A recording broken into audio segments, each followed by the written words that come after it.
Okay, सो आज के lecture में हम कुछ नया पढ़ने वाले हैं जिससे हम और ज्यादा आलसी होंगे, जो कि हमारा गोल है, अल्टीमेट गोल। अभी तक हमने क्या क्या सीखा, क्विक रिकैप, खास करके लास्ट के 2-3 लेक्चर्स में। while loop and break. While loop, continue, break. ये कंटिन्यू और ब्रेक जो कीवर्ड्स है वो सिर्फ वाइल लूप के साथ ही यूज होते हैं? नहीं, हम फोर लूप के साथ भी यूज करते हैं। सॉरी, फोर लूप के साथ भी हमने यूज किया। फॉर लूप के साथ भी यूज हो सकते हैं, एग्जैक्टली। तो ये फॉर लूप के साथ भी यूज हो सकते हैं, वाइल के साथ भी हो सकते हैं। तो ये कंटिन्यू और ब्रेक कीवर्ड्स जो फॉर लूप के साथ भी यूज होंगे। और वाइल फिर एक कंडीशन आएगी, इफ इट इज ट्रू और फॉल्स चेक होगा, कोई भी एक कंडीशन होगी। और you can use these words itself, true या फॉल्स। और फिर एक एग्जीक्यूशन का ब्लॉक होगा, और एग्जीक्यूशन के ब्लॉक के आगे यहाँ पे थोड़ा स्पेस होगा, उसे हम क्या कहते हैं? Indent. It is called indent. तो थोड़ा स्पेस रहेगा, यहाँ पे कॉलन है, कॉलन हम नहीं भूलते हैं अब क्योंकि हमने बहुत यूज किया है। And this is the execution block. Okay, तो ये एग्जीक्यूशन ब्लॉक है। ये बेसिक वाइल लूप का स्ट्रक्चर है जो कि हम बार बार यूज करते हैं और हमने यूज किया हुआ है। आज हम थोड़ा और स्ट्रक्चर्ड कोडिंग की तरफ आगे बढ़ेंगे। अब हुआ क्या था, बहुत सालों पहले जब पाइथन नहीं था लैंग्वेज, प्रोग्रामिंग लैंग्वेज, पर लोग सी या असेंबली लाइन उससे भी असेंबली लैंग्वेज उससे भी छोटा प्रोग्रामिंग लैंग्वेज है, सी से भी, उसमें कोड करते थे। तो उनको बार बार एक साइन नाम का मैथमेटिकल फंक्शन है, उसकी जरूरत पड़ती थी उनको, बार बार जरूरत पड़ती थी साइन नाम के मैथमेटिकल फंक्शन। तो क्या हुआ कि उन्होंने बोला कि ये क्योंकि ये चीज की बार बार जरूरत पड़ती है, क्यों ना कहीं पे उसका कोड लिख के रखा जाए और मेमोरी में स्टोर करा जाए। क्योंकि आप बार बार साइन का कोड लिखोगे और उससे अच्छा, और उस टाइम पे ऐसा कंट्रोल सी कंट्रोल वी जैसा कॉपी पेस्टिंग इजीली अवेलेबल ना भी हो, तो आपको पूरा टाइप करना पड़ेगा उस टाइम पे। आई डोंट नो क्या होगा, पर बार बार क्यों लिखे और कोड को लंबा करे, क्यों ना हम ये साइन के कोड को कहीं पे मेमोरी में स्टोर कर दे। ओके, मेमोरी अगर एक बॉक्स जैसी है तो उसको बॉक्स में डाल दे, और बाद में जब भी जरूरत पड़े तब मेमोरी से उसको यूज कर ले। अगर ऐसा हो जाए तो हमें मजा आ जाए। ये गोल था, और यहां से जन्म हुआ पाइथन में फंक्शंस को डिफाइन करने का। ओके, तो हम फंक्शंस को पाइथन में डिफाइन कर सकते। इसको मैं थोड़े अलग तरीके से बताता हूं। हम देखते हैं हमारे कोडिंग बुक में कि मैं पहले टर्टल का जो भी pip install Colab turtle plus and from Colab turtle plus dot turtle import star run करता हूं, और मैं एक बहुत सिंपल पेंटाग्राम ड्रॉ करूंगा। पेंटाग्राम हम सबको पता है, कितने डिग्री टर्न करना पड़ता है। मैं बहुत क्विकली ड्रॉ करूंगा, ऐसा है, ऐसा है, ऐसा है, ऐसा है और ऐसा है। तो यहाँ पे कितने डिग्री टर्न करना पड़ता है, किसी को याद है? 90। It is 144। ओके, क्योंकि ये जो एंगल है ये 36 का है, तो ये 144 है, मिलके 180 होते हैं। तो 144 डिग्री आपको राइट टर्न करना पड़ेगा, कुछ स्टेप्स फॉरवर्ड मूव करके, जो कि 100 है, मान लीजिए 100 स्टेप्स फॉरवर्ड मूव करके 144 डिग्री राइट टर्न करना पड़ेगा। और ये काम कितनी बार करना पड़ेगा? एक बार, 5 टाइम्स, तीसरी बार, चौथी बार और पांचवी बार, 5 बार टाइम्स। तो मैं तो भाई आलसी इंसान हूं, तो मैं 5 बार कोड को कॉपी पेस्ट भी नहीं करूंगा। मैं इंस्टेड क्या यूज करूंगा? फॉर लूप यूज करेंगे। 5 बार कुछ चीज चाहिए, तो for I in range this forward 100 and right 144। और जैसे ही मैं एंटर दबाता हूं, आई कैन सी कि एक बहुत अच्छा सा स्टार बन गया है। ये बेसिक स्टार बनाने का कोड है, छोटा सा, हम सबको आता है, कुछ बड़ी बात नहीं है। पर अब जो है वो मजेदार है। मुझे क्या करना है, मेरा कैनवास ऐसा दिख रहा है और ये सेंटर है, ये मेरे कैनवास का सेंटर है जहां से मेरा टर्टल चालू करता है ड्रॉ करना। मुझे यहाँ से मेरी पेन उठा के यहाँ जाना है और यहाँ पे एक छोटा सा स्टार ड्रॉ करना है, वही पेंटाग्राम ही ड्रॉ करना है। ओके, और एक यहाँ पे ड्रॉ करना है। तो मैं क्या करूंगा, पहले क्या करूंगा मैं, what is the step by step breakdown of the problem. पहला स्टेप क्या होगा कि मैं यहाँ पे था, तो पहले मैं क्या करूंगा, ये लोकेशन मान लो है 200, 200, और स्टार की जो लेंथ है वो है 20, छोटा स्टार है। तो मैं पहले क्या करूंगा, पहला स्टेप क्या होगा मेरा, यहाँ से विल गो, मतलब पेन अप करेंगे। हाँ, तो हम पहले पेन को उठाएंगे, फिर go to 200, 200 and then pen down use करेंगे कि ये लोकेशन पे जाना है 200, 200। अब कोई नया नेक्स्ट लाइन क्या करेंगे, हमने पेन उठा ली, हम यहाँ पे पहुंच गए, अभी हम यहाँ पे है, तो अब क्या होना चाहिए, पेन डाउन होना चाहिए, बिल्कुल। पेन को नीचे तो रखना पड़ेगा, उठाया था तो। और चौथा, पूरा जो पेंटाग्राम का कोड था, ओके, जो हमने अभी लिखा है वो लिख देना है। फिर क्या करना है, फिर वापस कुछ करना पड़ेगा। ये लोकेशन मान लो है -200 कॉमा +200 और यही स्टार 20 की लेंथ का है। तो अब मुझे क्या करना है, वापस फिर से पेन अप करना है। सिर्फ ओके गो टू का चेंज होगा एक्सेस, हाँ। मतलब यस 200 एग्जैक्टली, से तो अब माइनस मुझे गो टू भी चेंज करना है -200 कॉमा 200। अब क्या करना है, पेन डाउन पेन डाउन करना है और फिर मुझे वापस पूरा पेंटाग्राम का कोड कॉपी पेस्ट करना है। ओके, ये मेरा बेसिक कोडिंग मैकेनिज्म है जो कि हम करेंगे नेक्स्ट लाइन में। यहाँ पे मैं क्लियर स्क्रीन से शुरू करूंगा और आप साथ साथ में इस वाले में कोड करते जाइए मेरे साथ साथ ये वाले सेक्शन में, क्योंकि हम अब रिपीटेटिव कोड करेंगे। एक ही आपको लगेगा एक ही चीज कर रहे हैं, पर हम धीरे धीरे स्लोली उसमें नई नई चीजें ऐड करेंगे। आज का हमारा ऑलमोस्ट नेक्स्ट आधे घंटे का काम है स्टार बनाना अलग अलग तरीके से, और उसमें ही हम फंक्शन सीख जाएंगे। ओके, यही स्टार बनाते वक्त। सर वो फर्स्ट वाला और यहाँ पे कॉपी पेस्ट कर देंगे स्टार का code. Okay, let me copy paste in the chat box. तो सर वो हमारा PIP वाला वो है ना, वो भी कर देता हूँ।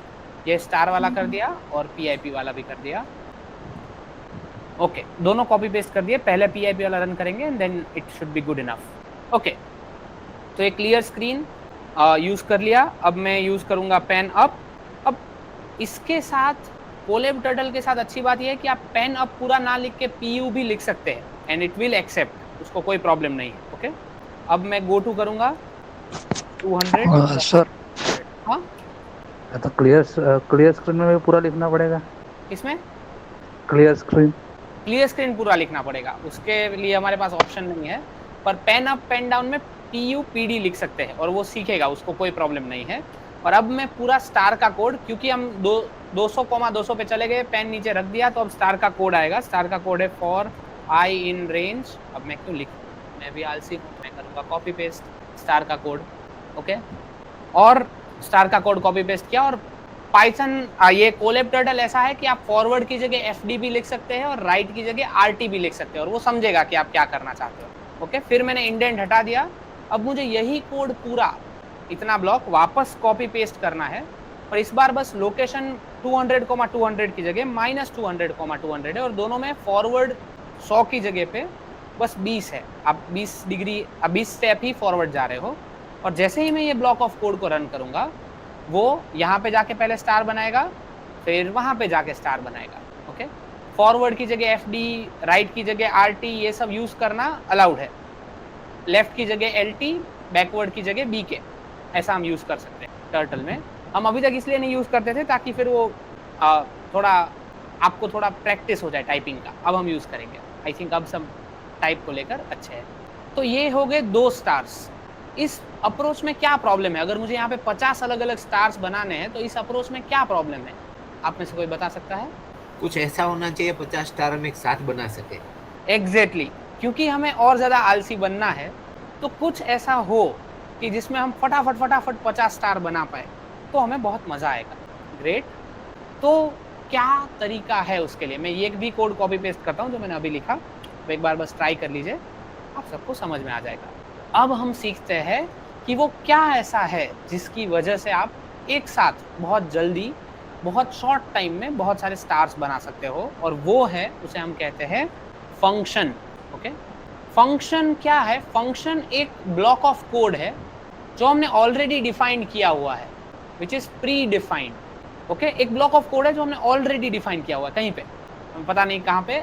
तो कैसे डिफाइन करते हैं फंक्शन को? एक कीवर्ड है DEF, डिफाइन का शॉर्ट फॉर्म DEF कीवर्ड से फंक्शन डिफाइन होता है। DEF name of the function, और नेम ऑफ द फंक्शन भी सारी वो रूल्स फॉलो करता है जो वेरिएबल का नाम फॉलो करता है। वेरिएबल के नाम में हम क्या क्या नहीं कर सकते, क्या क्या रूल्स है उसके, याद है किसी को? वेरिएबल के नाम we can't use number at the beginning and we can't use space. हाँ, वी कांट यूज स्पेस, तो यहाँ पे भी स्पेस यूज नहीं किया जा सकता, शुरुआत में नंबर यूज किया नहीं जा सकता। नेम ऑफ द फंक्शन, फिर ब्रैकेट में आर्ग्यूमेंट्स।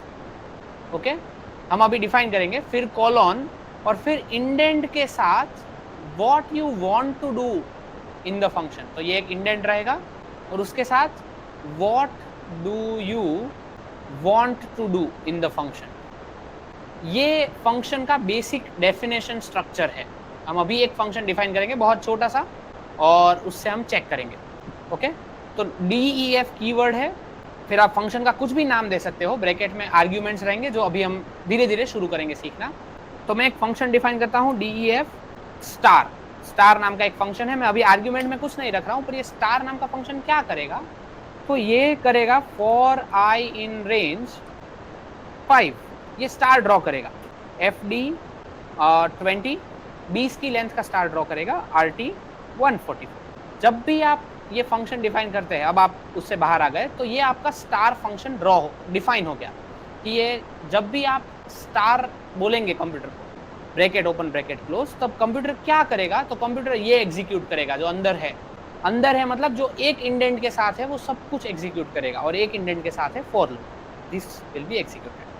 अब ये तो हो गई डेफिनेशन फंक्शन की, मतलब ये पार्ट जो है वो ये फंक्शन को कहीं मेमोरी में स्टोर कर देता है कि भाई स्टार जब भी बोले हम, तब मुझे यहाँ से ये बॉक्स में से स्टार का जो भी कोड है वो उठा के वापस लाना है। तो अब मैं क्या करूँ, तो मुझे जहाँ भी स्टार ड्रॉ करना है ना, वहाँ पे मैं बस लिखूंगा star bracket open bracket close, और अपने आप एक स्टार बन जाएगा। आप देखेंगे, अच्छा ये क्योंकि हमने क्लियर स्क्रीन नहीं किया था, क्लियर स्क्रीन इज मैंडेटरी, हम फंक्शन के अंदर ही क्लियर स्क्रीन नहीं करते, ऊपर कर देते हैं क्लियर स्क्रीन, हाँ क्लियर स्क्रीन। और जब भी मैं ऐसे ही स्टार बोलूँ तो मैं जहाँ पे भी हूँ, यानी कि पहले सेंटर में था तो सेंटर में अपने आप स्टार बन जाएगा। अब मुझे पूरा कोड लिखने की बार बार ज़रूरत नहीं है, तो जो काम मैं पहले करता था लंबे से कोड के साथ, चलिए मैं यही कोड को कॉपी पेस्ट करता हूँ यहाँ पे, उसको आप देखेंगे मैं कितना छोटा बना सकता हूँ, क्योंकि हमने स्टार डिफाइन कर लिया है। तो मैं ये पूरा कोड कॉपी पेस्ट करता हूँ, पर जहाँ भी ये फॉर I इन रेंज 5 ये सब लंबा है, वहाँ पे मुझे सिर्फ star bracket open bracket close लिखना है, क्योंकि वो मेरे फंक्शन का नाम है जो मेरे लिए स्टार ड्रॉ करेगा। इतना लंबा कोड लिखने की ज़रूरत नहीं है। क्या आपको फ़र्क समझ में आ रहा है कि कितना छोटा कोड होगा? आपने दोनों जगह 3-3 लाइन हटा दी और आपने ऊपर स्टार को डिफाइन कर दिया, और अब आप जब रन करेंगे इस ब्लॉक को, तो वही काम होगा जो पहले हो रहा था कि वहाँ जाएगा और स्टार ड्रॉ करेगा क्योंकि आपने स्टार लिखा है, यहाँ पे जाएगा और स्टार ड्रॉ करेगा क्योंकि आपने स्टार लिखा है, बस सिंपल। तो आपका कोड 3-3 लाइन कम हो गया। ये कोड मैं आपको देता हूँ और हम यहाँ पे 2 मिनट पॉज करते हैं। हाँ यस, तो हम लोग शेप से शुरू करते हैं दामिनी, और आई थिंक थोड़े टाइम में हम लोग इसको और जगह भी यूज़ करेंगे। Okay, so will start with shapes and I am a flow wise, and then will see कि हम और कहाँ पे इसको यूज़ कर सकते हैं, जैसे हमने लूप्स में किया। ओके, तो आप सब ये कोड एक बार ट्राई करेंगे और देन लेट मी नो कि what did you learn and what are your observations.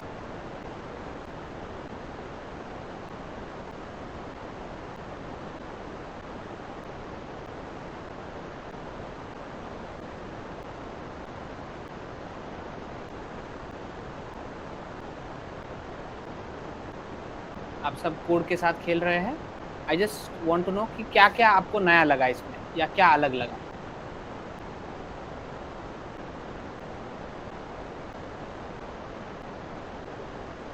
The calling process of the function in Kaggle was a little different than this.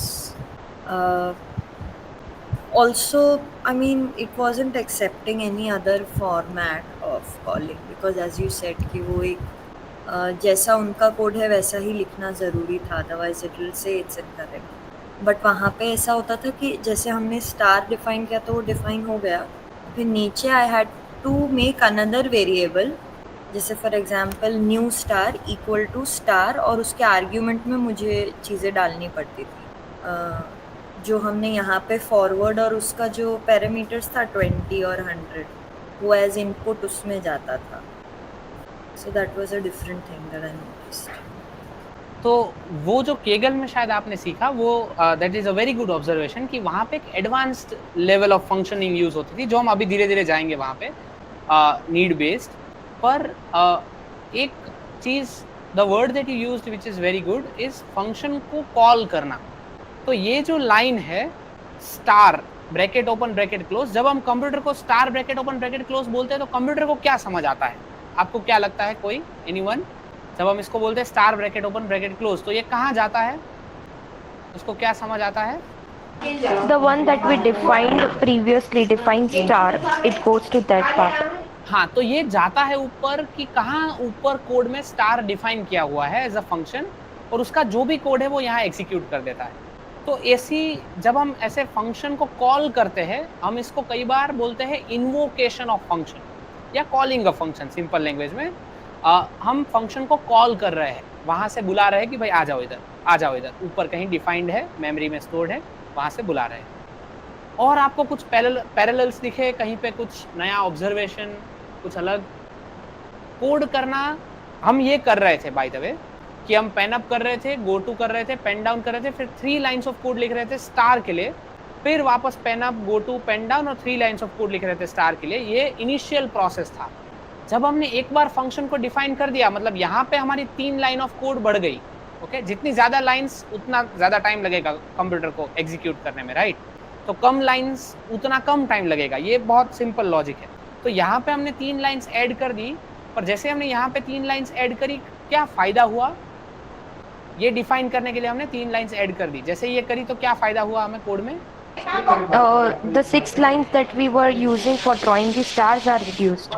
हाँ, तो वो 6 लाइन चली गई 3 लाइन ऐड करने पे। और अगर ये कोड आपको मान लीजिए 50 स्टार्स ड्रॉ करने थे, ओके, तो ये कोड में आप 3 ऐसे 50 बार लाइंस यूज करते तो it would have been 150 more lines, जो कि सिर्फ ये 3 लाइन ऐड करने पे चली गई। This is a good thing about using a function कि आपका कोड विजिबली छोटा हो गया। पर अब मेरा सवाल ये है कि मेरा थॉट प्रोसेस क्या था? आपको क्या दिख रहा है मेरा थॉट प्रोसेस क्या था? मुझे पता चला कि ये जो ड्रॉ स्टार है ना, वो मैं बार बार कर रहा हूँ, तो क्यों ना मैं उसके नाम का एक फंक्शन डिफाइन कर दूं। जो भी चीज मैं बार बार कर रहा हूँ मेरे कोड में, उसके नाम का एक फंक्शन डिफाइन कर दूं। यही लॉजिक होता है फंक्शन डिफाइन करने का। तो और क्या क्या है जो मैं बार बार कर रहा हूँ, जिसको भी मैं फंक्शन में ऐड कर सकता हूँ? आपको क्या लगता है ये कोड देखते हुए? पेन अप, पेन डाउन और गो टू, बट ये भी मैं बार-बार कर रहा हूँ। बार हाँ, बदल रही हैं। बस गो टू बार बार बदल रहा है, कहाँ जाना है ये बार बार बदल रहा है, पर pen up, go to, pen down, draw star, ये मैं बार बार कर रहा हूँ, बार बार कर रहा हूँ। तो क्यों ना और छोटा कोड बनाया जाए, ये 3 लाइंस को भी हटाया जाए, और वो कोड छोटा और बनाने के लिए मैं ये कोड कॉपी करूंगा और थोड़ा नीचे जाऊंगा, और नए कोड ब्लॉक में मैं ये जो फंक्शन की डेफिनेशन है ना, उसमें ही थोड़ा चेंज करूंगा। फंक्शन की डेफिनेशन में क्या चेंज करूंगा? तो मुझे पता है शुरुआत में मुझे पेन अप करना है, ओके, फिर मुझे कोई लोकेशन पे जाना है, गो टू कोई लोकेशन x, y, फिर मुझे पेन डाउन करना है, और फिर मुझे स्टार बनाना है जिसका कोड ये है। पर वो xy कहाँ मिलेगा? तो xy को मैं स्टार नाम के फंक्शन की आर्ग्यूमेंट में दे सकता हूँ। This is called argument of a function x, y, तो उसके आर्ग्यूमेंट में मैं दे सकता हूँ।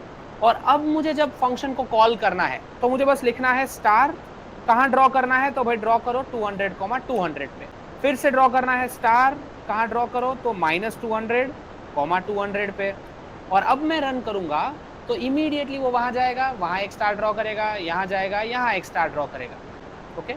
और अगर मुझे 500 स्टार ड्रॉ करने होते तो मैं यहाँ पे ऊपर लिख देता स्पीड 13, ज्यादा स्पीड कर दो तो थोड़ा मुझे ड्रॉइंग फास्ट होगा, एंड इमीडिएटली ये ऊपर जाके यहाँ भी और यहाँ भी स्टार ड्रॉ करेगा।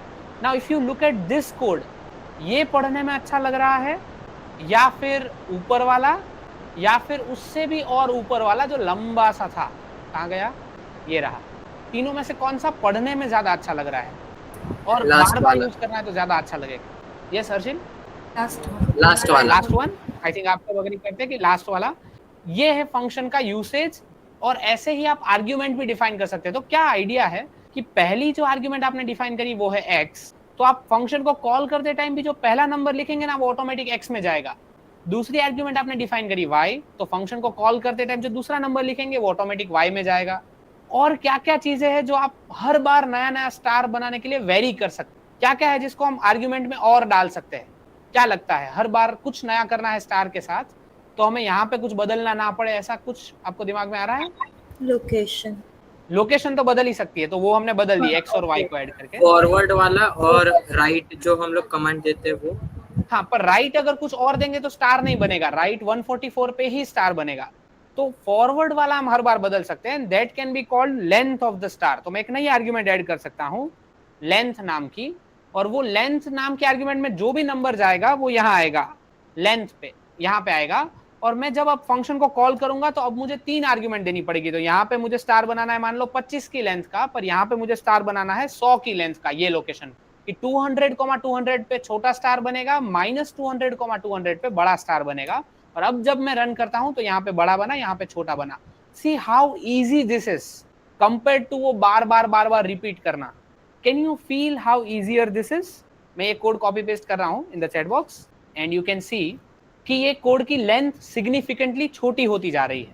ओके, अभी मैं रुक रहा हूं, आप इस कोड के साथ थोड़ा खेलिए और देखिए कि क्या क्या और किया जा सकता है, और मुझे बताइए। और किसी को कोई डाउट है तो अभी आप while you are coding you can ask. कोई सीखने का मौका आ रहा है, कुछ है, मुझे बता सकते। ओके, कोई डाउट अभी तक? एनीवन? ओके, कितने लोगों का हो गया? Done.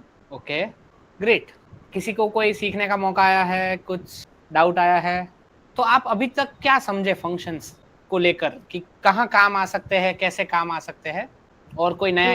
Where we use repeated things. हाँ, तो कोड को बहुत छोटा बनाता है। फंक्शन का यूज आपके कोड को बहुत छोटा बनाता है, इसीलिए फंक्शन हम बार बार यूज करते हैं। अभी तक हम, and this is a surprise, अभी तक हम बहुत सारे फंक्शंस यूज कर रहे थे हमारे कोर्स में, बहुत सारे, जैसे कि प्रिंट, जिसमें बहुत सारे आर्ग्यूमेंट्स थे जिनको हम कॉमा से सेपरेट करते थे। वैसे ही जैसे हमने यहाँ पे बहुत सारे आर्ग्यूमेंट्स को कॉमा से सेपरेट किया, एक्स वाई लेंथ, वैसे प्रिंट में भी आर्ग्यूमेंट को कॉमा से सेपरेट किया। Pen up, pen down, forward, backward, left, right, ये बहुत सारी चीजें जो हम यूज करते थे जिसको हम अभी तक कमांड्स बोलते थे, दे वेर फंक्शंस, पर वो किसी ने ऑलरेडी हमारे लिए डिफाइन करके रखे थे। किसी ने पाइथन में ऐसे DEF forward something comma something comma something करके डिफाइन करके रखा था, इसलिए हमें वो फंक्शन बार बार लिखना नहीं पड़ता था, किसी ने हमारे लिए डिफाइन किया था। तो जब भी हम ये टर्टल का पिप इंस्टॉल कोलेब टर्टल प्लस इंस्टॉल करते थे, तब वो फंक्शन की डेफिनेशन भी ऑटोमेटिक इंस्टॉल हो जाती थी इंस्टॉलेशन के साथ, इसलिए हमारा काम आसान हो जाता है। ओके, आर्ग्यूमेंट में हम और क्या क्या ऐड कर सकते हैं? तो एक आर्ग्यूमेंट ऐड कर सकते हैं फिलिंग कलर्स, इसमें फिल कलर भी ऐड कर सकते हैं जो हर बार नया नया हो सकता है। ओके, बहुत सारे आर्ग्यूमेंट और ऐड कर सकते हैं जो कि हम नहीं कर रहे हैं, आप लोग कर सकते हो। और फिर हम यही स्टार के फंक्शन को बार बार यूज कर सकते हैं। पेन साइज भी हो सकता है ना sir? Yes, sorry, pen size भी चेंज कर सकते हैं हर बार। Great observation. पेन की जो थिकनेस है वो चेंज कर सकते हैं, ग्रेट ऑब्जर्वेशन। और कोई ऑफ कोर्स हम जितनी भी आर्ग्यूमेंट, कितनी आर्ग्यूमेंट है, कोई लिमिट है इसकी, या आप 3 ही आर्ग्यूमेंट रख सकते हो, या 4 ही रख सकते हो, या 5 ही रख सकते हो, ऐसी कोई लिमिट है? नो, आप कितनी भी आर्ग्यूमेंट रख सकते हो, कोई लिमिट नहीं है। 5, 10, 15, 20 और सारी आर्ग्यूमेंट आप बार बार यूज करो, पर जितनी ज्यादा आर्ग्यूमेंट रखोगे फंक्शन को कॉल करते टाइम, उतनी ही ज्यादा आर्ग्यूमेंट आपको देनी पड़ेगी। तो हम जनरली ये ध्यान रखते हैं कि इतनी ज्यादा भी आर्ग्यूमेंट ना हो जाए कि हर बार कॉल करने टाइम पे ही हमारा मोरल डाउन हो जाए कि इतने ही ज्यादा आर्ग्यूमेंट है, क्यों कॉल करें। तो हम एक स्वीट स्पॉट ढूंढते हैं कि ये मिनिमम नंबर ऑफ आर्ग्यूमेंट है जिससे काम हो जाएगा, उतनी आर्ग्यूमेंट डिफाइन करते हैं जनरली। अब इस वाले केस में हमने ये सब pen up, pen down, length सब कुछ अंदर ऐड कर दिया है। पेन थिकनेस ये सब हम कुछ ऐड कर सकते हैं, अगर करना है तो अलग अलग जगह जाके फंक्शन ड्रॉ कर सकता है। पर ये फंक्शन सिर्फ ऐसी चीजों के लिए नहीं काम करता, ये कुछ सिंपल चीजों के लिए भी काम कर सकता है, या कॉम्प्लिकेटेड चीजों के लिए भी काम कर सकता है, जैसे सम करने का फंक्शन। आप एक फंक्शन डिफाइन कर सकते हो DEF सम नाम का, जो 2 नंबर्स लेगा x और y, और वो क्या करेगा, वो प्रिंट करेगा the sum of the numbers is x plus y। Okay, और अब जब आप ये फंक्शन को कॉल करते हो, सिर्फ फंक्शन डिफाइन करने से तो सिर्फ मेमोरी में स्टोर हुआ, जब कॉल करते हो तब याद करने की बात आती है कि याद करो भाई कि जब आप सम 9,10 ऐसा याद करवाते हो कंप्यूटर को, और as soon as you run it, तो एग्जीक्यूट क्या होगा, x की जगह पे क्या है हमारे कोड में 9 और y की जगह पे 10, और जैसे ही रन होगा वो प्रिंट क्या करेगा, एग्जीक्यूशन क्या करेगा, the sum of the numbers is 9 which is 19, तो sum of the numbers is 19। ऐसे भी आप छोटे छोटे फंक्शंस डिफाइन कर सकते हो। Okay, sum of the numbers का फंक्शन हो गया, सब्ट्रैक्शन ऑफ नंबर्स, अलग अलग फंक्शन हो गए।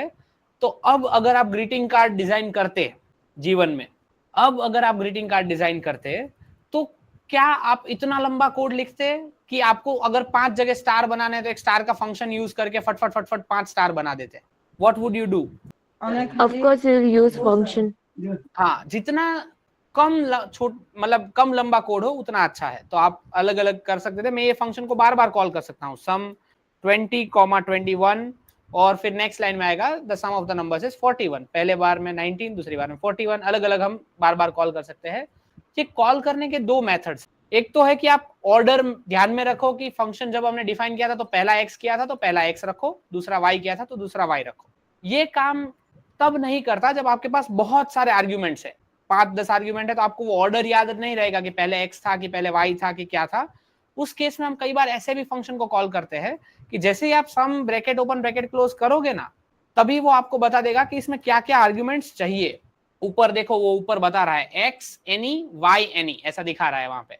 तो वो बता रहा है कि आपको दो आर्ग्यूमेंट चाहिए इसमें, पहला x है दूसरा y है।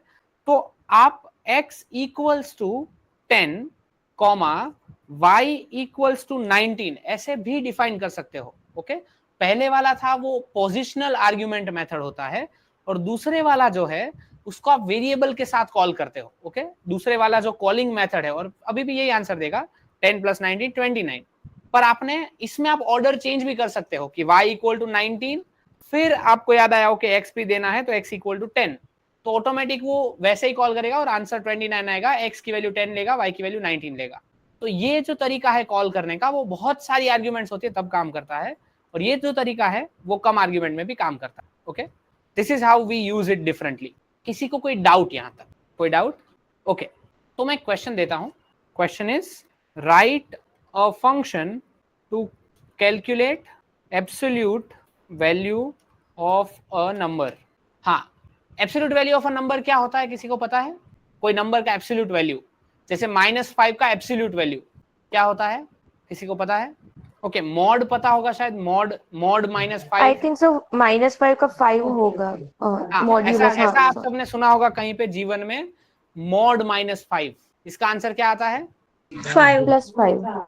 +5। आपने ऐसा सुना होगा 5 का मॉड, तो p + 5। ये मॉड लेना मतलब क्या? तो मॉड लेना मतलब, मॉड को ही हम बोलते हैं एब्सोल्यूट वैल्यू कैलकुलेट करना। ओके, और एब्सोल्यूट वैल्यू में हम क्या करते हैं कि if the number is negative, तो हम उसकी एब्सोल्यूट वैल्यू में क्या प्रिंट करवाते हैं? पॉजिटिव। पॉजिटिव कैसे कर सकते हैं कोई नेगेटिव नंबर को? by multiplying it with negative number।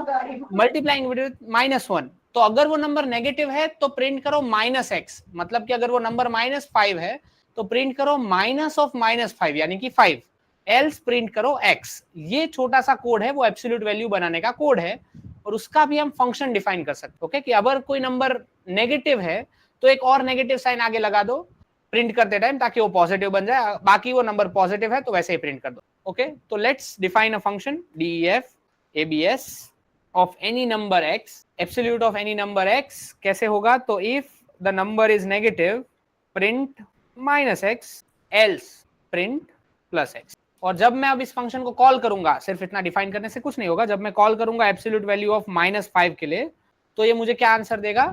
5 देगा। अब मैं -20 के लिए, किसी के लिए भी, ऐसे छोटे छोटे फंक्शंस हम डिफाइन कर सकते हैं जो हमें बहुत नंबर्स की एब्सोल्यूट वैल्यू दे। ये कहाँ काम आती है एब्सोल्यूट वैल्यूज? किसी को पता हो? मैथ्स हम क्यों निकालते हैं नंबर्स की एब्सोल्यूट वैल्यूज, क्या फायदा होता है जीवन में इससे? ओके, तो ये क्वेश्चन ऐसा है जो आपको ढूंढना चाहिए, मैं नहीं बता रहा हूँ। You can try this code, और फिर मैं आपको 2-3 एक्सरसाइज देता हूँ जो आप अभी करेंगे ट्राई। ऐसे ऐसे फंक्शंस बनाएंगे हम अलग अलग। यस दामिनी?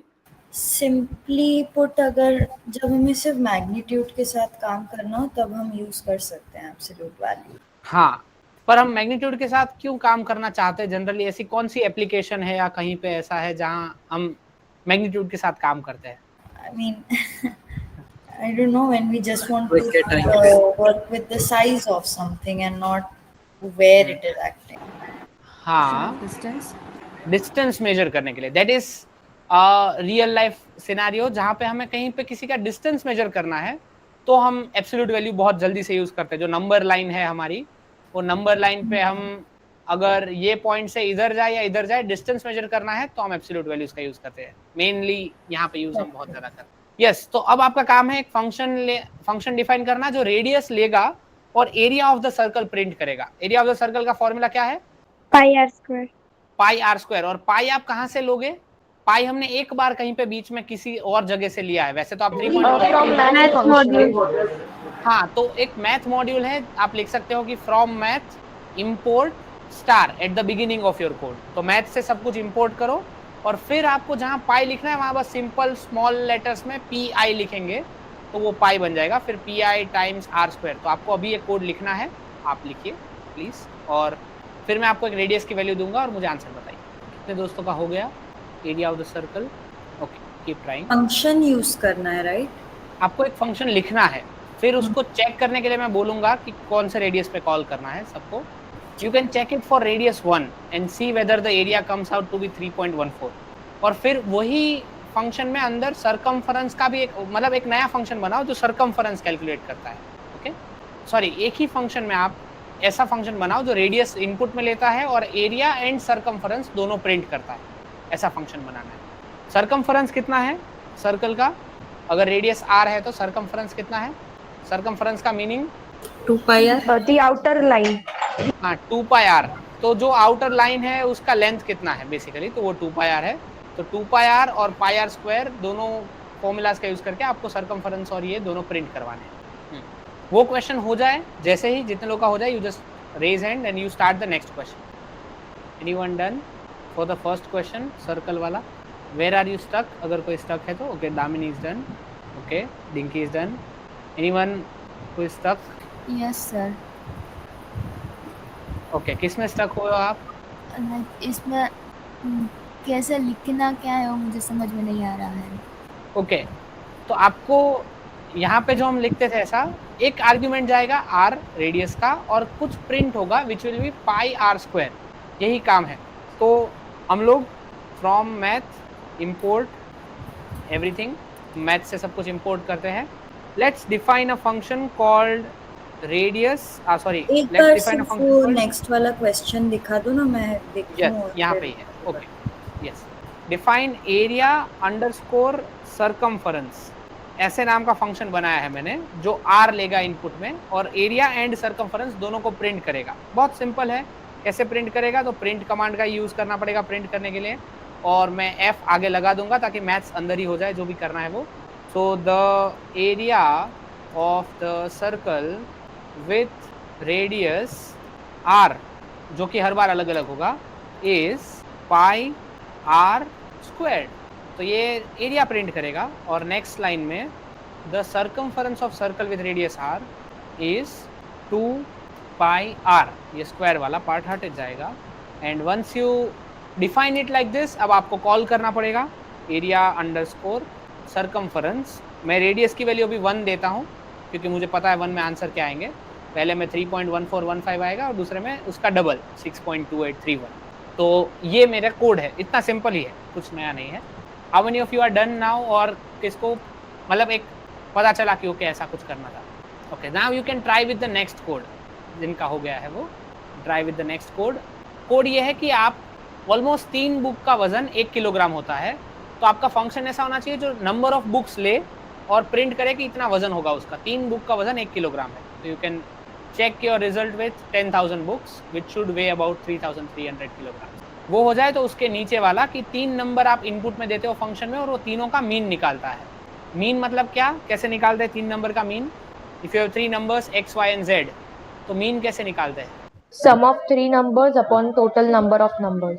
हाँ, तो x plus y plus z by 3 हमारे केस में। तो मीन निकालने का फॉर्मूला ये है, आपको फंक्शन ऐसा लिखना है जो ये फॉर्मूला का आंसर दे। बस जैसे यहाँ पे ये फॉर्मूला का आंसर चाहिए था पाई आर स्क्वायर का, यहाँ पे 2 पाई आर का आंसर चाहिए था, वैसे यहाँ पे ये फॉर्मूला का आंसर चाहिए, बस फॉर्मूला बदलेगा। सर તમે પહેલો ક્વેશ્ચન બતાવો છો, સેકન્ડ વાળો બુક્સ વાળો। Sir, I had a question. So these 3 questions I've done, but I was wondering कि जब हम लोग स्टार वाला वो कर रहे थे, जब हमने 2 स्टार बनाए यूजिंग द आर्ग्यूमेंट्स, है ना? जैसे हम, तो जब भी मुझे किसी लोकेशन पे स्टार बनाना है तो मैं आर्ग्यूमेंट डाल रही 200,200 और -200,200।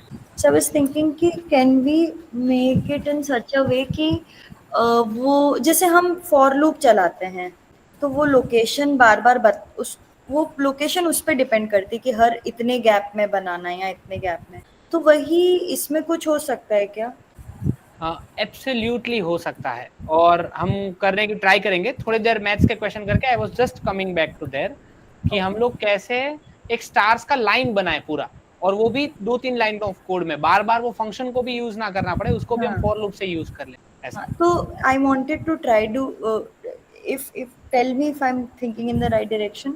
I need to add another for loop before giving those calling the functions. Yes, तो डेफिनेशन में फॉर लूप तो जो लगेगा वही लगेगा, but when you call the function तब वहां पे कॉलिंग से पहले फॉर लूप लगेगा। Absolutely you are thinking in the right direction. ठीक है। और जो आर्ग्यूमेंट है वो वेरिएबल नहीं लेगा, वो भी वेरिएबल रहेगा तभी वो चेंज होगा, राइट? वो फॉर लूप का ही वेरिएबल रहेगा। तो let me try then. Okay.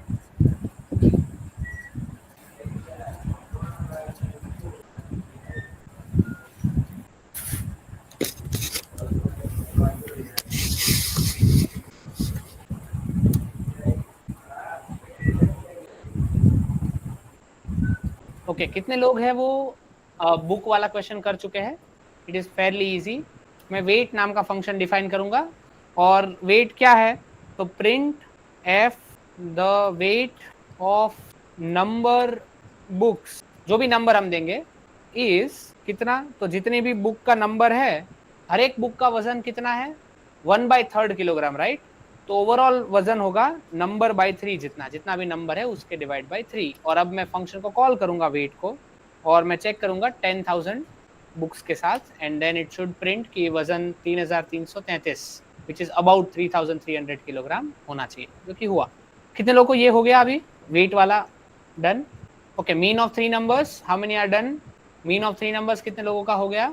1 2 3 okay 4 5। Okay, 5 लोगों का मीन ऑफ 3 नंबर्स भी हो गया है। इससे हम क्या हुआ, मतलब यहाँ पे रुकते हैं, नेक्स्ट वाला क्वेश्चन बाद में करेंगे। बट मेरा सवाल ये है कि इतनी चीजें आपने देखी, तो आपको फंक्शन का एक बहुत अच्छा यूज क्या दिखा? हमने क्या किया, बार बार हम क्या कर रहे हैं फंक्शन के अंदर, फंक्शन से क्या निकाल रहे हैं? किसी को कुछ नया दिखा इसमें, एक नया यूज फंक्शन का? ऑफकोर्स हम रिपीटेटिव कोड को तो तोड़ ही रहे हैं, बट किसी को कुछ दिखा हो, जैसे मीन की जगह हमने ये फॉर्मूला डाला, एरिया की जगह पे हमने ये फॉर्मूला डाला, सरकमफरेंस की जगह पे हमने ये फॉर्मूला डाला, कुछ पैटर्न बना दिमाग में? Any pattern? अच्छा, मैं ऐसा कुछ लिखता हूँ, ये मैथ्स में ऐसा लिखते हैं हम, ऐसा मैथ्स में लिखते हैं कुछ। देखने में जो लोग को मैथ्स नहीं पढ़ा है, जिन्होंने, उनको बहुत बुरा लग सकता है, पर मैथ्स में हम कुछ ऐसा लिखते हैं। तो क्या मैं इसका भी फंक्शन बना सकता हूँ? Yes. या बेसिक आइडिया क्या है? मैं x की वैल्यू दूं और इसकी वैल्यू बाहर मिले, राइट? यहाँ पे भी यही करते थे हम, x y z की वैल्यू दे और ये वैल्यू बाहर मिले, r की वैल्यू दे और ये वैल्यू बाहर मिले। तो फंक्शन का एक बहुत बड़ा यूज पाइथन में ये है कि हम सारे फॉर्मूलाज उसके अंदर डाल सकते हैं, कोई भी फॉर्मूला हो, और फॉर्मूलाज मैथ्स में बहुत सारे होते हैं। ओके, तो जो सारे फॉर्मूलाज है, जैसे e⁻x का फॉर्मूला होता है एक्चुअल में, e⁻x मैथ्स में बहुत यूज होता है, जिनको नहीं पता कोई बात नहीं, पर यूज होता है e⁻x, जिसका फॉर्मूला है 1 + x + x⁻² + x⁻3/6 + x⁻4/12 24 plus ऐसे चलता रहता है ये। तो इसका एक लंबा सा फॉर्मूला है, उसके मान लो 100 टर्म्स तक आप लिखो फॉर्मूला, और ये इतने बहुत सारे टर्म आपको ऐड करने हैं, तो आप कैसे ऐड करते हो बाय द वे पाइथन में? अगर आपको बहुत सारे टर्म ऐड करने हैं बार बार हमने किए थे वो 1 + 2 + 3 + 4 हमें अगर ऐड करने हैं, तो हम पाइथन में किसका यूज करते हैं बहुत सारे टर्म्स ऐड करने? Range. Exactly, range. मतलब रेंज किसके साथ यूज करते हैं हम? मतलब कौन सा टॉपिक था जिससे हम ये सब ऐड करते हैं ऐसा? It is loops. हम लूप का यूज करके जो भी चीजें बार बार हो रही है उसको ऐड कर सकते हैं, तो वैसे ये भी ऐड कर सकते हैं हम, ओके, लूप का यूज करके। और हम ये ऐड करके एक e⁻x नाम का फंक्शन बना सकते हैं। इफ यू वांट टू सी, मैं अभी बनाता हूँ। आइडिया ये है कि ये 2 है, ये 6 है, मतलब कि 3 फैक्टोरियल, ये 24 है, मतलब कि 4 फैक्टोरियल। ऐसे ऐसे e⁻x डिफाइन होता है, इसे हम टेलर सीरीज कहते हैं। थोड़ा सा कॉम्प्लिकेटेड मैथ्स देखने में लग सकता है, but define a function which gives exponential of x, हम इसको एक्सपोनेंशियल ऑफ x बोलते हैं। डोंट वरी, अभी आपको समझ नहीं आ रहा कि मैं क्या बोल रहा हूं, पर हमने ये फैक्टोरियल का फंक्शन ऑलरेडी बनाया था उस टाइम पे, उस लेक्चर में। ओके, तो जिन्होंने भी फैक्टोरियल का काम देखा था, हम बना देते हैं define a function called factorial of a number n। क्या करना है हमें? तो बेसिक आइडिया यही है कि हम एक शुरुआत करेंगे प्रोडक्ट से। तो शुरुआत की product is equal to 1 for i in range, जो भी नंबर था n वहां से शुरू करके 0 तक जाना था, क्योंकि 0 से पहला वाला नंबर है, और -1 के रेंज में इसको कम करना था, -1 के स्टेप्स में कम करना था। And the idea was product multiplication equals to i, okay, कि हर बार जो भी i नंबर आएगा उसको प्रोडक्ट में मल्टीप्लाई करते जाना है, और इवेंचुअली आपको आंसर में फैक्टोरियल चाहिए। ओके, तो यहाँ पे मैं एक नया कीवर्ड यूज करूंगा, रिटर्न, और रिटर्न क्या करना है मुझे? प्रोडक्ट। अब हम थोड़ा सीखते हैं यहाँ पे 2 मिनट। एक्सपोनेंशियल ऑफ x का मैथ्स ठीक है, नहीं समझो चलेगा, पर हम ये जो कीवर्ड यूज कर रहे हैं उसको समझना बहुत जरूरी है। कि मुझे दिख रहा है कि मैं यहाँ पे 2 बार अलग अलग फंक्शन बनाऊंगा। एक फंक्शन फैक्टोरियल का है जो मुझे बार बार नीचे जरूरत पड़ेगा, तो उसका कोड में बार बार नहीं लग सकता, राइट, क्योंकि ये 4 लाइन का कोड है, हर बार बार बार बार बार नहीं लिखना है, तो उसके लिए मैंने फंक्शन बना दिया। अब ऊपर क्या हो रहा है? एक पैटर्न है। क्या पैटर्न दिख रहा है आपको? ऊपर वाले में न्यूमरेटर में कुछ पैटर्न दिख रहा होगा आपको। क्या पैटर्न दिख रहा है? नीचे एक पैटर्न दिख रहा है कि यहाँ पे है 0 फैक्टोरियल, यहाँ पे है 1 फैक्टोरियल, यहाँ पे है 2 फैक्टोरियल, यहाँ पे 3 फैक्टोरियल, 4 फैक्टोरियल, ऐसे फैक्टोरियल आगे बढ़ रहे हैं। ये पैटर्न है। आप सबको ना पता हो तो बता दूं, 0 फैक्टोरियल इज 1। ओके, तो 0 फैक्टोरियल इज एग्जैक्टली 1। तो मुझे यहाँ पे इफ एल्स करना चाहिए, डायरेक्टली ऐसे नहीं लिखना चाहिए, to make it better. If the number is equal not equal to 0, अगर नंबर 0 नहीं है तो फैक्टोरियल का डेफिनेशन ये है। ओके, एल्स अगर नंबर 0 है तो प्रोडक्ट इक्वल्स टू 1, तो 0 फैक्टोरियल 1 ही है, ऐसे डिफाइंड है। ओके, अगर नंबर 0 नहीं है तो ऐसे फैक्टोरियल डिफाइन होगा, अगर 0 है तो वो 0 का फैक्टोरियल 1 है, डिफाइंड है। क्यों है वो सब आप बाद में देख सकते हैं, मैथ्स है थोड़ा सा। एंड में आपको रिटर्न करना है एक प्रोडक्ट। अब मैंने रिटर्न क्यों यूज किया? अभी तक हम क्या यूज करते थे फंक्शन में? We use to use print, कि हमें कुछ आंसर प्रिंट करना है, कुछ आंसर प्रिंट करना है, कुछ आंसर प्रिंट करना है। रिटर्न एक कीवर्ड है जो फंक्शन से आपको कुछ वैल्यू रिटर्न करता है, पर वो प्रिंट नहीं करता है। उससे क्या फायदा होता है? उससे फायदा ये होता है कि ये जो वैल्यू रिटर्न होती है वो आप कोड में आगे भी कहीं यूज कर सकते हो। Okay, so the whole idea of returning instead of printing, कि प्रिंटिंग में बस आंसर प्रिंट हो जाता, पर आप रिटर्न करोगे तो ये फैक्टोरियल आप जहां भी यूज करोगे वहां आपको फैक्टोरियल का आंसर ऑटोमेटिक वहां पे उस जगह पे फिट हो जाएगा। तो ये आंसर रिटर्न करता है, ना कि प्रिंट करता है। ओके, तो अंदर अंदर आंसर रहेगा, जहां भी फैक्टोरियल फंक्शन यूज किया वहां पे आपको ये आंसर ऑटोमेटिक, ये जो आंसर है वो वहां पे पहुंच जाएगा। ये गेम है। ओके, फिर ऊपर में क्या पैटर्न दिख रहा है? किसी को कोई पैटर्न दिख रहा है यहाँ पे न्यूमरेटर में? e raised to x के ऊपर, हाँ, तो ये है x raised to 0, x raised to 1, x raised to 2, x raised to 3, x raised to 4, तो पावर्स बढ़ रही है। ओके, तो वो तो बहुत सिंपल है। तो अब मैं अगर डिफाइन करूं एक नया फंक्शन एक्सपोनेंशियल ऑफ x, अगर मैं ऐसा डिफाइन करना चाहूं, ओके, जिनको भी मैथ्स में थोड़ा दुख होता है कोई बात नहीं, ये सेक्शन आप बहुत प्यारे तरीके से स्किप कर सकते हो, आपको कोई जीवन में फंक्शन में कोई दिक्कत नहीं होगी। पर जिनको मैथ्स में इंटरेस्ट है, I think this is the thing that you should look for.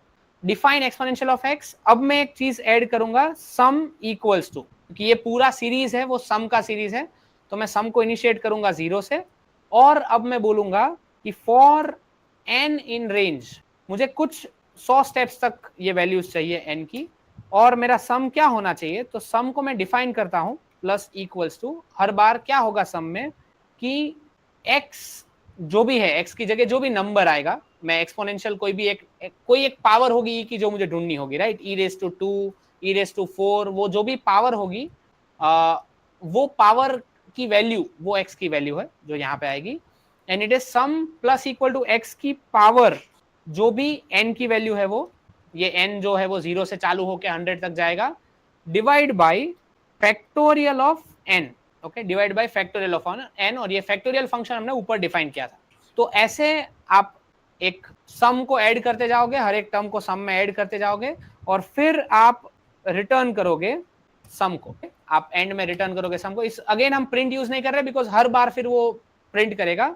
In the idea is, अब आपको अगर आंसर प्रिंट करना है तो प्रिंट कमांड यूज करके एक्सपोनेंशियल ऑफ 2 ट्राई कर सकते हैं हम, and when we run this code, वो एरर दे रहा है यहाँ पे, क्यों? एक प्रिंट एक्सपोनेंशियल ऑफ 2 में the num is not defined, मैंने क्यों डिफाइन? ओके, यहाँ पे n है, यस, तो एक्सपोनेंशियल e रेज टू 2 है वो 7.38 है, जो कि मैं कैलकुलेटर से भी आपको बता सकता हूँ। ये कैलकुलेटर खोला है मैंने, और ये e है, e की पावर यहां से मैं निकाल सकता हूँ। e रेज टू 2 अगर मैं निकालूं कैलकुलेटर से तो वो है 7.389056, जो कि हमारा आंसर आया e रेज टू 2 का। अब इतना बड़ा कोड आपको बार बार ना लिखना पड़े, इसलिए आपने एक फंक्शन डिफाइन कर दिया एक्सपोनेंशियल ऑफ x। अब आपको जहां भी, क्योंकि मैथ्स में बहुत जरूरत पड़ती है एक्सपोनेंशियल की, हमें मशीन लर्निंग में बहुत जरूरत पड़ती है एक्सपोनेंशियल की, तो ऐसे कोई भी फॉर्मूलाज, दुनिया के कोई भी फॉर्मूलाज को आप फंक्शंस के फॉर्म में लिख सकते हो। This is the learning outcome अभी तक जो हम सीखे, कि कोई भी फॉर्मूलाज है दुनिया के, उनको आप फंक्शन के फॉर्म में लिख सकते हो। Whether it is factorial, whether it is exponential, whether it is sum of a series, सबको आप फंक्शन के फॉर्म में लिख सकते हो। This is the whole idea. Any questions in exponential question, कि मैंने यही क्यों किया, ये क्यों नहीं किया, यहाँ पे क्या है, रिटर्न को लेकर कोई क्वेश्चन, रिटर्न का यूज क्या है? No questions? ओके, तो I think we are stopping here for today. ये एक क्वेश्चन है जो आप खुद से ट्राई करेंगे कि जो भी इनपुट का टेक्स्ट है उसे लोअर केस में कन्वर्ट करने का एक फंक्शन लिखना है। हमने ऐसा कुछ लिखा है, पर उसको फंक्शन में कन्वर्ट करना है, ताकि एक बार वो फंक्शन बन गया तो हम उसको कोई बटन के फॉर्म में भी कन्वर्ट कर सकते हैं। Okay, let me just give you outline कि लोग डेवलपमेंट कैसे करते हैं कोडिंग की लैंग्वेज में। तो पहले वो कोड लिखते हैं किसी चीज का, फिर उसको वो फंक्शन में कन्वर्ट करते हैं। फिर एक प्रोसेस आता है जिसे हम GUI कहते हैं। GUI is graphical user interface. जो आपको बटन्स दिखते हैं ना स्क्रीन पे, जैसे सारे बटन्स है जिससे मैं कलर चेंज कर सकता हूँ, ये बटन्स के पीछे कोड है। ये कोड मैं आपको दिखा सकता हूँ थोड़ी देर में, बट एक कोड है जो ये बटन्स को बटन्स बनाता है, जो मुझे दिखाता है, जो ग्राफिकल यूजर इंटरफेस, मतलब मैं यूज कर रहा हूँ और मेरे साथ ये कैसे काम कर रहा है। तो ये बटन्स है जो मेरे साथ काम करते हैं, तो इनको फिर बटन में कन्वर्ट करना इज वेरी इजी। पर बैकग्राउंड का कोडिंग जो फंक्शन है, हम ये सब सीख रहे हैं, जिसे हम बैकएंड कहते हैं कोडिंग की लैंग्वेज में, इसे हम कहते हैं बैकएंड। ये पीछे काम होता है। फिर GUI डेवलप होता है जिसे हम कहते हैं front end. Okay, front end मतलब जो आपको दिखता है स्क्रीन के ऊपर, जो स्क्रीन के ऊपर दिखता है उसके पीछे बहुत सारा कोड होता है, वो बैकएंड प्रोसेसिंग है। आपको जो दिखता है वो फ्रंट एंड प्रोसेसिंग है, जैसे कि ये बटन्स। अब इसका जो हमने कोड लिखा है बटन का, जो मैं बैठ के कोड, एक्चुअल में ये एक प्रोफेसर है, उनसे मैंने ये लिया था। जस्ट सेकंड, हाँ मैं दिखा सकता हूँ कितना बड़ा कोड है वो। बटन्स जो आपको सिंपल दिख रहा है स्क्रीन के ऊपर, उसके पीछे इतना बड़ा कोड है। Let me open it with notepad, edit in notepad. हाँ, तो जो बटन्स आपको सिंपल दिख रहे हैं उनके पीछे इतना लंबा कोड है। ओके, अब मुझे जो भी कलर के बटन्स चाहिए होते हैं वो सब मैं यहाँ से ले लेता हूँ, पर ये इतना बड़ा कोड है जिसकी वजह से ये देखो, इफ लूप है, इफ कंडीशन है, ये सब कुछ यहाँ पे है। ये कोड की वजह से मेरे स्क्रीन पे जो आपको बहुत इजी तरीके से बटन्स दिखते हैं, जिससे मैं स्लाइड आगे कर सकता हूँ, पीछे कर सकता हूँ। ओके, सबसे शुरुआत में जा सकता हूँ, सबसे एंड में जा सकता हूँ, या फिर मैं इरेजर ले सकता हूँ, हाईलाइटर ले सकता हूँ, अपने कर्सर को हाईलाइट कर सकता हूँ। ये सब बटन्स जो है ये बनाने के लिए इतना लंबा कोड गया है पीछे, तो this is called back and. फिर GUI आता है जो फ्रंट एंड है। पाइथन में GUI बना सकते हैं आप बहुत इजीली। एक उसके लिए भी एक मॉड्यूल है, जैसे टर्टल मॉड्यूल है वैसे GUI का किंटर। ओके, तो ये किंटर नाम के मॉड्यूल से आप फ्रंट एंड बना सकते हो, और फिर वो फ्रंट एंड बना के आप उसको इम्प्लीमेंट कर सकते हो। Yes Damini, any questions? Sorry, I was trying the factorial वाला कोड, उसमें मुझे बता रही हाँ, थी। This will take it in हाँ, few moments. I think we sure, are just yes, yes. Winding up. तो ये जो सारे कोड्स आपको दिख रहे हैं, जैसे एक्सपोनेंशियल ऑफ x का ये कोड है, जब मैं कैलकुलेटर का ऐप ओपन करता हूँ ना, तो इसके बैकग्राउंड में ये आपको GUI दिख रहा है उसका, मतलब फ्रंट एंड, पर इसके बैकग्राउंड में यही कोड लिखा गया है, एग्जैक्टली दिस। तो इसीलिए आपको ये e⁻² वाला आंसर मिलता है। Okay, this is how you understand कि ये जो आपको अच्छे से बटन्स दिख रहे हैं स्क्रीन पे, इतने अच्छे वाले, उसके पीछे कुछ है जो कि एक कोड है। ओके, तो फ्रंट एंड बनाना किंटर नाम का एक मॉड्यूल है, उससे बना सकते हैं, और बहुत सारे मॉड्यूल्स है पाइथन में जिससे आप फ्रंट एंड बना सकते हैं। बैक एंड हम नॉर्मली यही कोलैब में बनाते हैं, या फिर लोकल पाइथन में बनाते हैं। ओके, बैक एंड के कोड्स ऐसे लिखे जाते हैं, और वो कोड ही है जो आपको फ्रंट एंड दिखाते हैं, ताकि ऐसा कुछ दिखे आपको, कुछ interface. This is the whole learning process. तो आप अगर ये फंक्शन सीख जाते हैं जो पूरे टेक्स्ट को लोअर केस में कन्वर्ट करता है, पूरे टेक्स्ट को अपर केस में कन्वर्ट करता है, या कैमल केस में कन्वर्ट करता है, ये कोड आ जाता है, तो फिर एक काम है GUI का, वो GUI बिल्ड करना है, वो फिर किंटर सीखने का काम है। वो बिल्ड एक बार हो गया तो you are a full back end plus front end developer. Okay, jobs होती है दुनिया में बैक एंड डेवलपर की और फ्रंट एंड डेवलपर की, दोनों अलग अलग काम है, इसलिए अलग अलग लोगों द्वारा किए जाते हैं। ये काम में लॉजिक अलग तरीके का लगता है और ये काम में लॉजिक अलग तरीके का लगता है। इसमें आपको सेंस चाहिए एस्थेटिक्स की, डिजाइन की, ओके, कि आपको कैसा दिखना चाहिए, और इसमें आपको सेंस चाहिए कि कोड कैसे छोटा बना है, कंप्यूटेशनल एफिशिएंसी क्या होती है, ये सब की सेंस चाहिए, ये backend. This is the whole idea. तो आपको होमवर्क में लूप्स का भी होमवर्क और इसका भी होमवर्क एक साथ मिल जाएगा। Again look at homework as practice problems, जैसा हमने बात किया, ताकि पूरा ना हो या ऐसा कुछ ना हो तो आपको बर्डन फील ना हो। जस्ट मेक श्योर कि आप उसको प्रैक्टिस प्रॉब्लम्स की तरह देखें, ताकि आपको एक नए नए फील्स मिलते रहे। Okay, any other questions that you have on functions? आज हमने फंक्शन सीखा है, कल हम इसके एक या दो छोटे प्रॉब्लम्स करके we will just move forward to prompt engineering. तो कल का 1 घंटा हम थोड़े एआई टूल्स देखेंगे, प्रॉम्प्ट इंजीनियरिंग देखेंगे और देखेंगे कि क्या क्या हो सकता है। बहुत बेसिक क्लास होगा कल का, और फिर हम आगे बढ़ेंगे हमारे पाइथन के कोर्स प्रॉम्प्ट इंजीनियरिंग सीख के, ताकि हम प्रॉम्प्ट इंजीनियरिंग कर पाए बाद में। Yes, any questions till this point? Otherwise we go for a recap. Okay, quick recap, क्या क्या सीखा हमने? One by one person, let me call. Yes Tanisha, what did you learn? Functions. Okay, function को कैसे डिफाइन किया जाता है Tanisha? DEF। Yes, we use a keyword DEF और फिर फंक्शन का नाम। फिर हम क्या लिखते हैं चारवी फंक्शन के नाम के बाद? आर्ग्यूमेंट्स। हाँ, यस, ग्रेट, आर्ग्यूमेंट्स लिखते हैं। उसके बाद हर्ष भाई? इंडेंटेशन। आर्ग्यूमेंट के बाद इंडेंटेशन। इंडेंटेशन नीचे है, वो ऑटोमेटिक कैसे आएगा? यहाँ पे कुछ लिखना पड़ेगा ऊपर आर्ग्यूमेंट के नाम के बाद, तो ऑटोमेटिक इंडेंटेशन आ जाएगा यहाँ पे। हाँ मतलब कॉलन कॉलन करना है। कॉलन्स, यस, कॉलन्स लिखेंगे, यस करेक्ट, कॉलन्स लिखेंगे। अब नेक्स्ट है I'm शिवांगी sorry. बहन। I'm sorry for interrupting, but I have to be somewhere. So if you could just quickly solve my factorial Doubt? wala doubt, I'll be able to leave. Or Just maybe give me- later I'll message you the code if. That's better. Okay. That's Thank better. you. Okay. Bye. Yes, bye. Yes, yes, Shivangi बहन। Now यहाँ पे क्या लिखते हैं? What do you want to do there? हाँ, हमें function में क्या करना है? Okay, so what do we want to do? बस this is the whole idea of functions. और आप बहुत अलग अलग तरीके से फंक्शन बना सकते हैं, बहुत सारे मैथमेटिकल फॉर्मूलाज कैसे भी है उसको फंक्शन में डाल सकते हैं।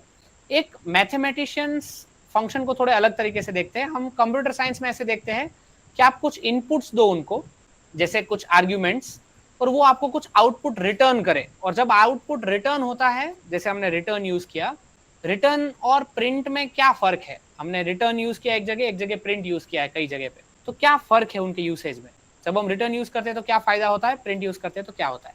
Yeah, so actually when we are using return, it will not print, but that part we can use it later. हाँ, But in और the जब- print we directly print it.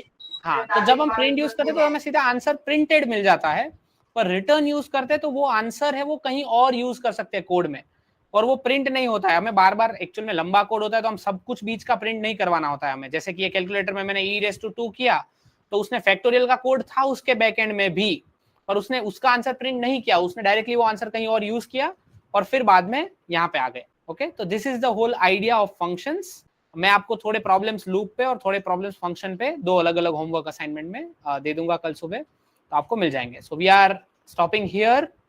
Sir, can you please Yeah. explain the return one last time? Yes, of course I can do that. आपको ये factorial का code, जो function factorial define किया, उसका answer आपको कहीं और यूज करना था, जो कि यहाँ पे है, राइट? अब मैंने यहाँ पे सिर्फ आंसर प्रिंट किया होता ना, तो वो यहाँ पे प्रिंट तो हो जाता, पर उसको मैं यहाँ यूज नहीं कर पाता ये फॉर्मूला में। तो आपको कोई फंक्शन का आंसर कहीं पे यूज करना है तो you use return instead of printing, तो वो कुछ रिटर्न करेगा। फिर हम अभी तक सिर्फ फंक्शन को कॉल करते थे ऊपर प्रिंट करवाने के लिए आंसर, पर अब आपने रिटर्न यूज किया है लास्ट में, रिटर्न द सम, तो आपको रिटर्न यूज किया है तो आपको आंसर प्रिंट कराने के लिए फंक्शन के आसपास प्रिंट यूज करना पड़ेगा, तभी वो आंसर प्रिंट करेगा, बाकी सिर्फ वो रिटर्न करेगा। अब ये आंसर आप डायरेक्टली वेरिएबल में भी स्टोर कर सकते हो, जैसे print2 है, आपने केगल के कोर्स में देखा होगा शायद ऐसा, कि ये आंसर को आप एक एक्सपोनेंशियल नाम के एक वेरिएबल में भी स्टोर कर सकते हो। तो ये सब करने के लिए, आपके आंसर के साथ मैथमेटिक्स करने के लिए आप रिटर्न यूज करते हो, पर आंसर को डायरेक्टली मुझे दिखाने के लिए आप प्रिंट यूज करते हो। This is the whole difference. Is it clear Charvi?